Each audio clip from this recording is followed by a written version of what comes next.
मुझे ऐसा लगता है अपनी आगामी हार से बौखलाकर, अपनी आगामी हार से विचलित होकर, अपनी आगामी हार से के डर से नरेंद्र मोदी जी ऐसी भाषा पर उतारू हो गए हैं, अपनी हारी हुई बाजी की वो अंतिम घिनौनी चालें चल रहे हैं जो उनको नहीं चलनी चाहिए।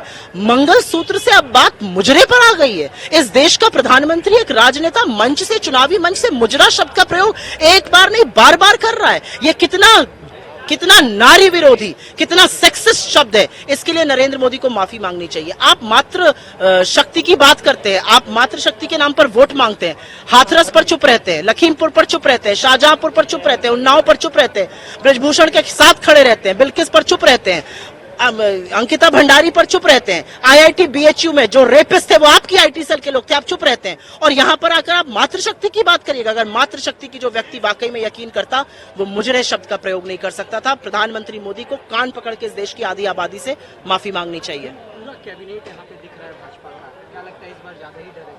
जबरदस्त डर है। मोदी जी 4-5 बार आ चुके हैं, अगर डर नहीं होते बार बार बनारस क्यों आते? वो तो नामांकन करके चले जाते हैं। इस बार इतने भौचक्के वाले परिणाम आने वाले हैं कि आप लोग भी देखिएगा। योगी आदित्यनाथ कहते हैं कि अनकॉन्स्टिट्यूशनल है रिलीजियस के आधार पर रिजर्वेशन देना। कौन दे रहा है? टीएमसी और कांग्रेस पे उन्होंने आज ही बाइट का आरोप लगाया। योगी आदित्यनाथ के समझ में मुझे लगता है कि वो जो हमारा ये डॉक्यूमेंट है कॉन्स्टिट्यूशन, उन्होंने कभी पढ़ा ही नहीं है। ये कॉन्स्टिट्यूशन है, इस देश का संविधान इस देश की नीति निर्माण में मदद करता है।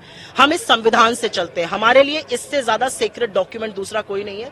मुझे नहीं लगता बीजेपी में किसी ने भी, इंक्लूडिंग योगी आदित्यनाथ या प्रधानमंत्री ने, इसको आज तक पढ़ा है। अगर पढ़ा होता तो ऐसी औनी पौनी उलझलूल बातें नहीं करते। धर्म के नाम पर आरक्षण मिल नहीं सकता है।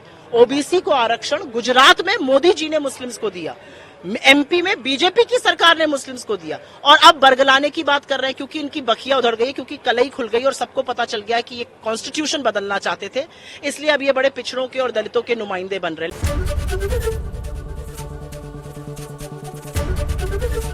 एबीपी गंगा, खबर आपकी, जुबान आपकी।